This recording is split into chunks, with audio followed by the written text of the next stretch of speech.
साधु यहाँ पे वो हमारे साथ जाते थे स्कूल बाल मंदिर में, हम लोग बाल मंदिर में भर्ती हुए, बाकी सब हायर सेकेंडरी भी जाते थे। यही जगह जाते कि यही इसी बड़ हुआ करता था, अभी है नहीं, बड़ के नीचे सीधे चले जाया करते थे हाई स्कूल हम लोग। अभी तो दीवार बन गई होगी या गेट होगा।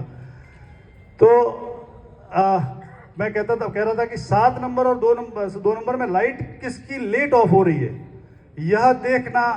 ये 2 नंबर वाले 7 नंबर को देख के लाइट ऑफ करते थे, और 7 नंबर वाले 2 नंबर को देख के कि हम कहीं कम ना पढ़ लिए, मतलब 2 नंबर की लाइट ऑफ होगी तभी 7 नंबर की ऑफ होगी। इस तरह का कंपटीशन पैदा किया इस इंस्टीट्यूट ने हम लोगों के जीवन में, और इसी वजह से हम लोग शायद आगे बढ़े, आगे पढ़ने लगे, जीवन में पढ़ने की क्षमता जगने लगी। हाँ, ये जरूर है कि उस समय हम लोग, मैं छठी में आ गया था, तो मैं होम सिकनेस और सबसे छोटा होने की वजह से जितने टीकमाराम जी बैठे थे यहाँ पे, अभी बहुत सारे लोग यहाँ पर हमारे पूर्व छात्र बैठे हैं। हनुमान जी हमारे IRS ऑफिसर हैं, जो ये हॉस्टल में ये रहते थे मेरे पिताजी के वार्डन के रूम में साथ में। मैं रहता था हॉस्टल के रूम में, पिताजी के साथ रहते थे हनुमान जी। तो हनुमान जी पिताजी के साथ रहते थे, और तो हमें लगता था कि भाई पिताजी ने हनुमान जी को अपने साथ रखा है और हम लोगों को हॉस्टल के रूम में डाल दिया है। मतलब मैं छोटा था, शायद नहीं समझ पाते थे इतनी चीज़ की क्यों ऐसा हो रहा है। शायद इस वजह से कि अनुशासन में तुम रहो, बच्चों के साथ रहो। हनुमान जी उस समय शायद कॉलेज में थे, तो हॉस्टल में नहीं रह सकते थे, तो उन्होंने अपने साथ रखा। इसी तरह कृष्णाराम जी जो अभी मेरे साथी हैं और अभी प्रिंसिपल है आपके, वो भी इसी हॉस्टल में रहे, और बाद में कॉलेज में जब आए तो हॉस्टल में पिताजी के रूम में रहे, पिताजी वाले रूम में जो वार्डन का रूम उसमें रहे। तो 2-3 चीज़ें मैं बताना चाहूँगा कि हनुमान जी को पिताजी ने कहा कि भाई छोरे को ट्यूशन पढ़ा दे, तू ये पढ़ तो रहा नहीं है। तो हनुमान जी हमें जब पढ़ाते थे तो ठोला मार देते, और ठीक ठाक ठोला लगता था, बहुत तगड़े वाला। मतलब ऐसा लगता था, इतना क्रोध आता था हनुमान जी पे, हम लोगों को इतना क्रोध आता था कि भाई किस तरीके के टीचर लगा दिए हमें। बहुत क्रोध आता था हनुमान जी पे हमें। आज मैं सामने इनके कभी नहीं कहा ये बात मैंने, लेकिन आज सबके सामने स्वीकार कर रहा हूँ कि बहुत क्रोध आता था। एक हेमाराम चौधरी थे, वो भी पटवारी हो गए थे, वो भी यहीं रहते थे, वो दोनों पढ़ाते थे। फिर हेमाराम चौधरी जी ने तो खैर छोड़ दिया वो बाद में हॉस्टल साहब, लेकिन हनुमान जी हमें बहुत ठोला ठोके। उसी की वजह से इंग्लिश में मेरे फर्स्ट डिवीजन मार्क्स आए, सिर्फ हनुमान जी की ठोलों की वजह से, मुझे ऐसा याद है, क्योंकि मैं खुद तो पढ़ता नहीं था। इसके अलावा महेंद्र बहादुर की वजह से मैं 2 बार इस हॉस्टल में पिटा हूँ पिताजी के हाथ। महेंद्र, एक बार हम जा रहे थे, छठी में था, बिल्कुल ज्ञान नहीं था, घड़ी आज जैसे पहनी ऐसी घड़ी नहीं थी मेरे पास। मैं घड़ी तो खैर 12th तक नहीं थी। 11th में तो हम लोगों को निक्कर से पैंट मिली, हमें पैंट दी पिताजी ने कि पैंट पहन सकता है, तो वो भी मेरी खुद की, मतलब उसको छोटा करा के मुझे दी। तो हम लोग जब हॉस्टल से जा रहे थे, मैं बता रहा था महेंद्र का, तो हम जब हॉस्टल से साथ ही जाते थे जनरली, कभी मैं जंप करके चला जाता था, सामने बाल मंदिर थी, उधर से जाता था, जिला शिक्षा अधिकारी ऑफिस की दीवार जंप किया, चला गया। महेंद्र मेरे साथ पढ़ता, कभी कभी इस मैन गेट से महेंद्र बिल्कुल तैयार हुआ, गोरा चिट्टा था महेंद्र, ऐसा नहीं था उस समय, बहुत गोरा, सबसे गोरा लड़का महेंद्र था हम लोग पूरी हॉस्टल में, मुझे ऐसा लगता है। महेंद्र मेरे से बड़े थे, वो 8वीं में थे, मैं 6ठी में था। हम जा रहे थे, तो मैंने कहा भाई टाइम क्या हुआ है, उसके पास घड़ी थी, तो मैंने पूछा टाइम, वो टिम वाली घड़ी आती थी पहले, तो बोले कि टाइम भाई तुम्हारे बाप और वार्डन ने, मतलब पिताजी पे बच्चे जब भी बताया ना कि उस समय अनुशासन बड़ा कठोर लगता था लड़कों को, आज लगता है कि वो अनुशासन हुआ तब हम आदमी बने। तो वो उदाहरण देना चाहते, इसने कहा कि भाई तेरे पिताजी से बोल दे घड़ी ले आए, भाई घड़ी मैं क्यों दिखाऊं तुझे टाइम, ऐसा कुछ इसने मुझे बोल दिया। तो मैंने कहा कौन सी घड़ी है तेरी, तो इसने कहा डिस्को है, डिस्को घड़ी आती थी उस समय, शुरुआत हुई थी शायद, जैसे नोकिया फोन से फोन की शुरुआत हुई, वैसे घड़ियों की शुरुआत टिमटिम वाली डिस्को से शुरू हुई। इसने कहा डिस्को घड़ी है ये, या डिस्को बोल देना, डिस्को घड़ी है, मतलब ऐसा ही कुछ। मुझे कंपनी का नाम पता नहीं था, मैं 6ठी में था। तो मैं गया, शाम को आया पिताजी के पास, मैंने सोचा भाई पिताजी से कुछ तो मांग ही सकता आदमी, तो मैंने कहा कि मुझे घड़ी लेनी है। तो बोले कि कौन सी घड़ी लेनी तुझे तो बोले कि मैंने कह दिया, मैंने कहा डिस्को घड़ी लेनी है। उसके बाद जो मेरी मार पड़ी है मुझे याद है कि मेरे को कहा कि तू भाग जा, यहाँ से निकल जा, घर चला जा, वापस अपनी माँ के पास गांव चला जा। तो यहाँ मैं रवाना हो गया, मेरे को जाना ही था गाँव। मैंने अपना थैला लिया, अपना इसी रूम में गया, मैं मेरा थैला उठा, एक ही थैला ही था, किताबें थी और तो कुछ था नहीं पास में, किताबें थैला लिया और इस बड़ के नीचे जाने लगा। मैं इधर से निकल रहा, क्योंकि इधर वाला रास्ता तो देखा नहीं था, ये बंद रहता था। पिताजी किसी को अंदर आने देते थे, ना किसी को जाने देते थे। बलवंत जी भी उस समय बड़ी मुश्किल से आ पाते थे अंदर।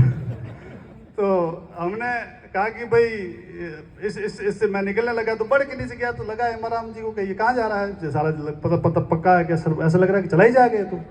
तो उन्होंने मुझे रोका, और रोक करके फिर बुलाया और थोड़ा बहुत प्यार किया, जैसे पिताजी कर सकता है जितना। उतना प्यार किया और कहा कि भाई जाके पढ़ तू, कोई बात नहीं फिर देखेंगे। तो उस समय उसकी वजह से पिटा। एक बार महेंद्र ने हलवा बना दिया था। इस हॉस्टल में हलवा या स्टॉप रखना पाबंदी थी। पूरे हॉस्टल में कोई हलवा नहीं बना सकता, ये नगाराम जी जानते होंगे। ना हलवा बना सकता, ना स्टॉप रखता, ना बाहर जाके खाना खा सकता कोई बच्चा, ना फिल्म देख सकता। फिल्म ही नहीं देखते थे हम लोग। फिल्म में भी एक बार उठा के लेके आए थे बच्चों को। तो इसने हलवा बना। पिताजी क्या है कि हॉस्टल के वार्डन थे, तब गांव बहुत कम जाते थे, सिर्फ सैटरडे को एक दिन गांव जाते थे। और गांव जाकर के अपना जो है वो, तो हमें लगता था कि भाई गांव तो पिताजी जाएंगे ही सैटरडे को, हर सैटरडे को जाते थे सिर्फ एक बार। जालीपा गांव था पास में, लेकिन जाते एक ही दिन थे पूरे सप्ताह में, क्योंकि टीचर यहीं थे लगे हुए। तो जब निकले यहाँ से तो हम लोगों ने पीछे, लड़कों ने प्लान बनाया हलवे का। भाई घर से सूजी आ गई कहीं से बाहर से, उमेद राम जी की हुआ करती थी दुकान, अभी भी शायद है किराना की दुकान उमेद जी की वो। और इसने घी ये महेंद्र ले आया कहीं से, शायद फादर मदर इसके घर बाहर ही रहते थे कहीं। महेंद्र घी ले आया और यहाँ हलवा बन गया साहब। रूम नंबर कौन से में महेंद्र रहता था, उसमें हलवा बन गया। हलवा बन के तैयार होके, और आपको पता ही है कि हॉस्टल में कंप्लेन तो होती है, दूसरे दिन शाम तक कंप्लेन हो गई पिताजी को। यही बात महेंद्र को पता थी कि हमारा जी को पता लगेगा कि भाई वापस आएंगे, प्रार्थना पूछेंगे शाम को। तो महेंद्र ने मुझे बनने के बाद, तैयार होने के बाद, एक प्लेट में थोड़ा सा एक आध मुरियो मन लागे, मन दिकार दिन हो गए जो जोगिंद्र हलवा खाएगा। मैं ठीक है भाई, हलवा क्यों नहीं खाएगा भाई। तो मैंने हलवा खा लिया। और फिर पिताजी हॉस्टल के जैसे होती है शिकायत होगी, जिसने भी करी शिकायत, अब ये तो याद नहीं है मुझे कौन उस समय वो था, क्या करते हैं उसको, शिकायत करता है या जैसे क्या कहेंगे हम, वो जो मुखबिर कौन था, नाई हरिराम कौन था, भगवान जाने। लेकिन उसने शिकायत कर दी। शाम को प्रार्थना में पिताजी ने आके पूछा कि भाई ये बताओ कि तुम हलवा किस किसने बनाया, खड़े हो जाओ। तो सब खड़े हो गए, मैं खड़ा हो गया। मेरे को तू क्यों खड़ा हो गया भाई, बैठ जा नीचे, मतलब तू क्यों टांग अड़ा रहा बीच में, मैं छोटा था सबसे। तो सब ने खैर अलग कर दिया गया, थोड़ी बहुत डांट वांट शुरू हुई।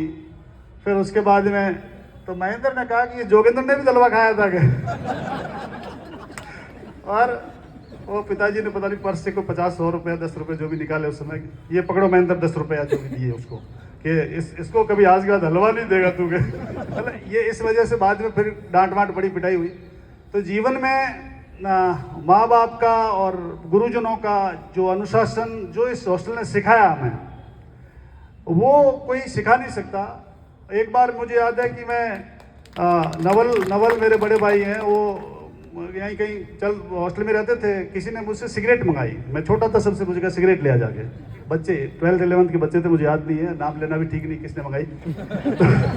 तो जिसने सिगरेट मंगाई तो मैं सिगरेट लेके आ गया, 50 पैसे दिए, मैं सिगरेट लेके बाहर से आ रहा था। इसने मुझे देखा, नवल ने, कि भाई ये क्या लेके आ रहा है, मैं छिपा के लेके आ रहा था। मेरे को हाथ से मुट्ठी खुलवाई और देखा तो सिगरेट थी। उस समय 1-2 थप्पड़ नवल ने भी मारी मुझे यहीं पे। तो समय है, और जो चीज़ें उस समय सिखाई गई या लोगों से मिली।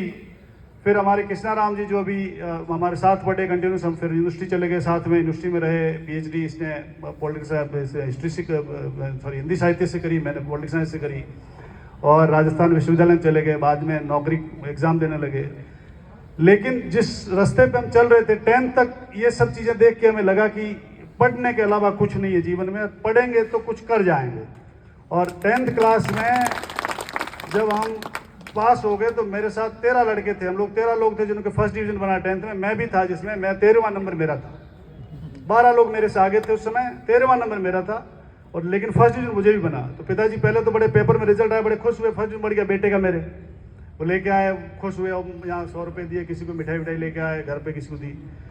उसके बाद जब मार्कशीट आती थी बहुत साल पहले, 15-20 दिन बाद आती थी मार्कशीट, आई सबसे लास्ट में ही था 13 में से। तो उनको लगा कि भाई ये तो पढ़ेगा तो कुछ है नहीं। कहाँ के साइंस मैथ्स ले लो, साइंस मैथ्स की यहाँ पर साइंस बायोलॉजी ले लीजिए, हायर सेकेंडरी स्कूल में जाते थे। मैंने पिताजी को बिना बताए आर्ट्स ले ली, क्योंकि मुझे आर्ट्स पसंद थी, जबकि मेरे मैथ में 100 में से 100 ही मार्क्स थे, 99 तो थे ही।